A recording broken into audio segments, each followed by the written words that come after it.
A moving average is the average movement of price over a certain period of time. You may be used to seeing a normal stock chart, something like this. A moving average will actually be a line that follows price action and is a gutter guide practically. Moving averages are calculated. Let's say, for example, you want a 20 period moving average. You would take the price, or your broker takes the price of the last 20 candles and then divides by 20 in order to plot a line. And that is what we would call a simple moving average, or an SMA. However, SMAs, or simple moving averages, are not the ones we want on our chart. We actually want to use something called an exponential moving average. Exponential moving averages are exactly the same as simple moving averages, except they are weighted, meaning volume is taken into account, meaning that EMAs are more responsive to recent price changes than SMAs would be. Two very good exponential moving averages to have on your charts would be the 9 EMA and the 200 EMA. The 9 EMA can help you determine if a stock is overextended. So with the 9 EMA, it is taking the price and volume of the last 9 candles and calculating a line. So the higher the stock goes, the steeper this line gets, the more extended a stock is.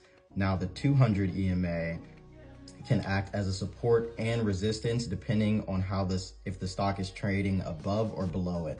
The 200 EMA is taking the price and volume of the past 200 candles and calculating a line, which is why this line is much more shallow than the 9 EMA. If the stock is above the 200 EMA, we're likely to continue in an uptrend. If it is below, we're likely to continue in a downtrend.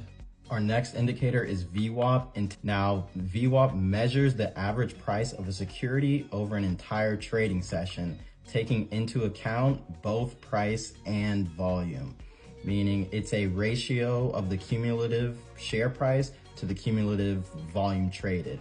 So put simply, VWAP is practically just a line that shows where price should be based on the volume and actual price of the stock.